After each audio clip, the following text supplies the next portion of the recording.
Chaque jour, les gens me contactent pour savoir, Stéphane, je veux venir étudier en Russie. Dans quoi ou par où je commence? Qu'est-ce qu'il faut faire? Quelles sont les premières choses à faire? Les gens ont tendance à penser qu'il faut d'abord avoir un passeport, ensuite une lettre d'admission et la demande de visa. Non.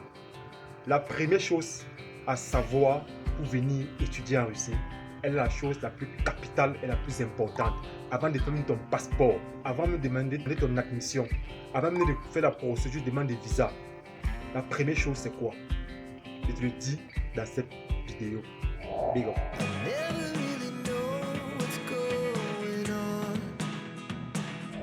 La Russie, c'est une fédération. La Russie a près de 5000 programmes d'études dans près de 1200 villes. Donc il y a beaucoup d'universités, il y a beaucoup de villes, il y a beaucoup de formations que tu peux faire. Et je tiens à vous rappeler, les admissions dans les universités dépendent de chaque université. Et ce n'est pas la même condition pour avoir l'admission partout, c'est différent. Les universités en Russie ont différentes périodes de recrutement. Les universités ne fournissent pas l'admission à tout moment de l'année.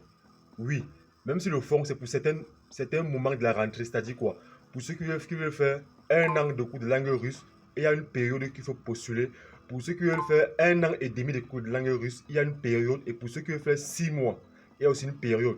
Et tout va dépendre des universités. C'est pour ça qu'on pense qu'en Russie, on recrute tout au cours de l'année. Non. Quand vous postulez pour une admission, vérifiez que c'est pour une période précise des cours de langue. C'est pour faire un an, c'est pour faire un an et demi, c'est pour faire 6 mois. Mais il faut savoir un truc, c'est que la première chose qu'il faut faire pour venir étudier en Russie, par où il faut commencer, c'est le test de santé. Les amis, c'est votre test de sang. Les amis, même avant de faire le passeport, s'il vous plaît, rassurez-vous que votre sang n'est pas infecté. C'est la chose la plus capitale. Il ne sert à rien de commencer une procédure et quand tu arrives au moment de demander le visa, ton sang est contaminé, dans le VIH. Ça veut dire que tout ce que tu aurais fait au-dessus serait perdu. Les amis, ne venez pas ici étant malade. Parce que même quand tu arrives ici, tu vas encore passer une batterie d'examens. Même si dans ton pays, tu as pu faire des choses pour passer le contrôle, ici, tu ne pourrais pas faire ça. Donc la première chose qu'il faut savoir, qu'il faut faire avant de venir étudier en Russie ou avant de faire ton passeport, fais le test de sang. Elle doit être négative. Alors quand elle est négative, là maintenant, tu peux aller faire ton passeport pour demander l'admission. La deuxième chose, c'est la demande d'admission dans une université. Les amis, c'est sur ce point que je vais m'attarder. Je tiens à vous rappeler ceci. La Russie, c'est une fédération qui a près de 5000 programmes d'études dans près de 1200 villes. Donc, cherchez à savoir quelles sont les conditions pour étudier en Russie. Ça va dépendre de la ville et de l'université dont vous voulez partir. Les amis, par où commencer lorsqu'on veut avoir une admission? Je vais aller ici dans les détails. La première chose qu'il faut maintenant avoir, c'est dans ce cas, c'est le passeport. Un passeport qui a encore au moins 2 ans de validité, minimum 2 ans. Donc, sachant que votre test de sang est négatif, alors il faut maintenant faire un passeport. Alors, si vous avez le choix des villes, le choix d'une université particulière, alors cherchez donc à postuler. Soit aussi où on peut vous accompagner, il n'y a pas de problème. Alors, il faut savoir un truc, c'est que les universités ont des façons différentes de vous donner les admissions. La première chose qu'il faut savoir, c'est quoi? Dans certaines universités, ils vont vous demander de traduire et de notarifier votre passeport ou encore de payer la moitié ou la totalité de la scolarité. C'est dit encore, ça va dépendre des universités. Donc, il faut vous rapprocher de celui qui vous accompagne afin qu'il vous donne les informations sur l'université où vous voulez postuler. Et l'admission n'est pas garantie. On peut te refuser l'admission car certaines universités recherchent certains profils. Si votre profil ne correspond pas, ils ne vous donneront pas la lettre d'acceptation, plus tard la lettre d'admission. Parce que votre profil n'est pas bon.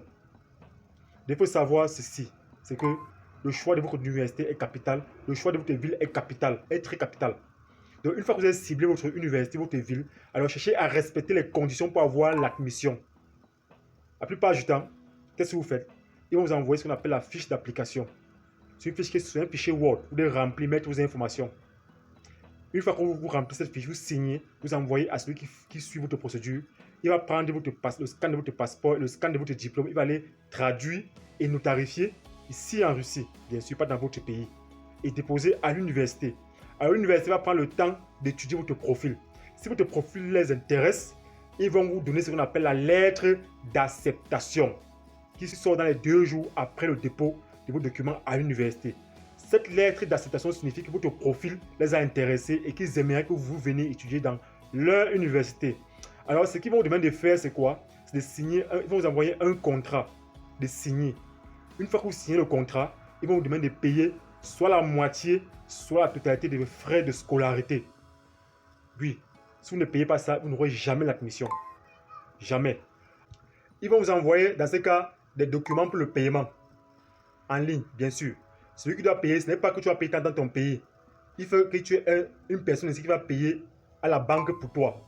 Alors, une fois que tu as signé le contrat, ils vont demander de payer ces montants-là. T'envoyer ce qu'on appelle un fichier pour le paiement, une quittance que tu vas aller payer à la banque.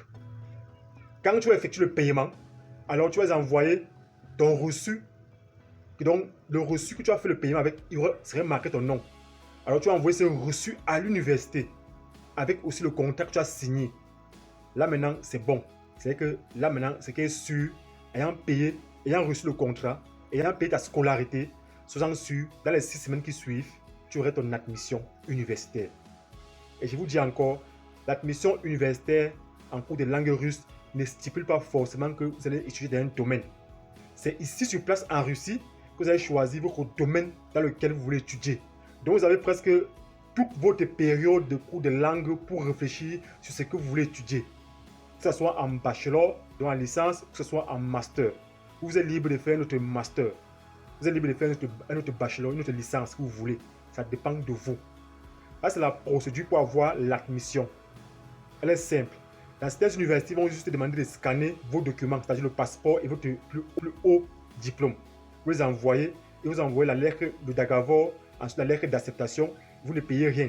Dans certaines universités, vous êtes payé sur la moitié. Ça, c'est la procédure pour avoir l'admission. Et je dis encore, cette procédure pour avoir l'admission n'est pas garantie à 100%. Certains vont vous fournir l'admission, certains vont vous refuser l'admission. Je reprends encore. Pour avoir l'admission, vous devez remplir les conditions de l'université. Ils vont vous faire remplir certains documents, un fichier Word, vous allez mettre vos informations et définir où est-ce que vous allez retirer votre visa, prendre votre visa dans votre pays. Une fois que cela est rempli, ils vont étudier votre profil. Si ça les intéresse, ils vous envoient ce qu'on appelle le contrat pour que vous signez, vous les envoyez et ensuite ils vont vous fournir ce qu'on appelle la lettre d'acceptation pour dire qu'ils vous ont accepté. Et ensuite, ils vont vous envoyer des documents pour payer vos frais de scolarité. Soit la moitié, soit la totalité. Tout va dépendre des universités. Une fois que vous payez ça, alors soyez-en sûr, dans les 45 jours ouvrables, vous aurez votre admission. C'est simple, rien de compliqué. Rien de compliqué. Et dis encore, tout va dépendre des universités. Et l'admission universitaire, elle est gratuite. Elle n'est pas payante. L'admission universitaire, elle est gratuite. Ce que tu payes, c'est ta scolarité de cours de langue. Oui, c'est ta scolarité. Ayant déjà fait le test de sang pour te rassurer que tu es en santé, c'est la chose la plus capitale. C'est le départ. Deuxième partie, cherchez à avoir le passeport et ensuite l'admission universitaire. Deuxième. Le troisième maintenant, une fois que tu as reçu l'admission universitaire, on passe à la troisième étape. Les amis, la procédure de demande de visa dans ton pays. Elle est encore différente selon les pays. Donc, une fois que tu as fait le test de sang, tu as eu ton admission. Maintenant, on passe à la dernière étape qui est la procédure de demande de visa. Pour avoir l'admission universitaire, tu as traduit et tu as notarifié ton passeport et ton diplôme. Maintenant, pour faire la procédure de demande de visa, tu n'as plus traduit, tu n'as plus notarifié.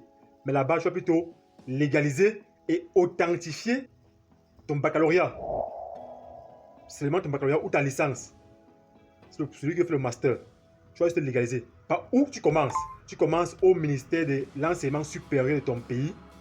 Tu reprends le même document. Tu parles ça au ministère des affaires étrangères de ton pays.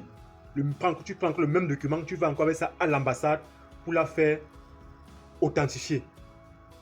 Ça, c'est uniquement pour tes documents, le baccalauréat, donc ton diplôme en fait. Donc, Ce que vous avez traduit en Russie reste en Russie. Elle ne doit pas vous servir lors de la demande de visa. Pour la demande de visa, vous devez juste légaliser et authentifier votre diplôme, votre plus haut diplôme, aux affaires, au ministère de l'enseignement supérieur, ensuite au ministère des Affaires étrangères, ensuite le même document, vous partez ça à l'ambassade pour la légaliser, ou l'authentifier encore.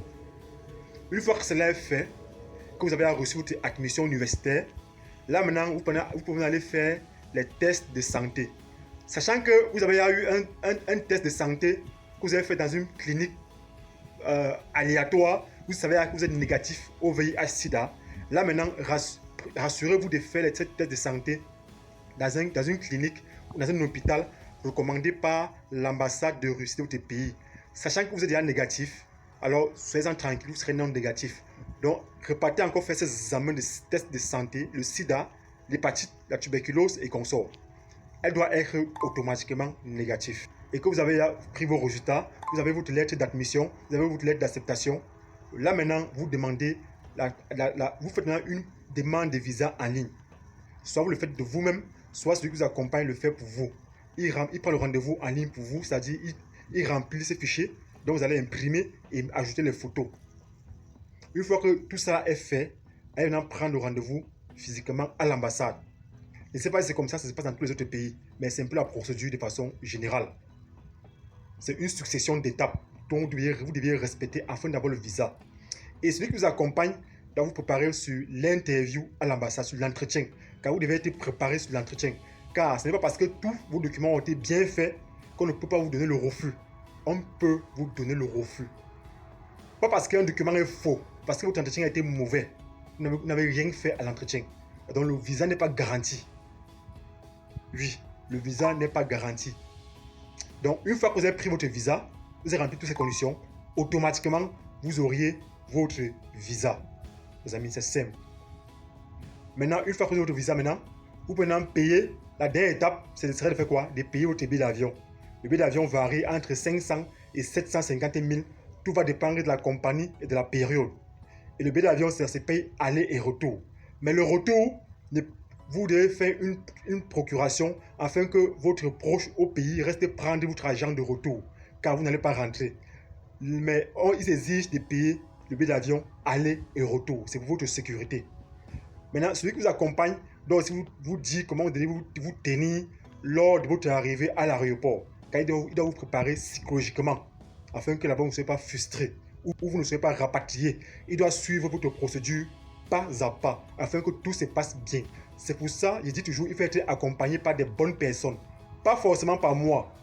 Des personnes ici sur place ou dans votre pays qui maîtrisent la procédure, qui maîtrisent toutes les étapes et qui maîtrisent tous les couloirs afin que tout se passe bien de votre pays à votre arrivée sur place en Russie. L'accompagnement doit être strict et bien fait. Ça, voilà la procédure complète pour venir étudier en Russie. Rien de compliqué.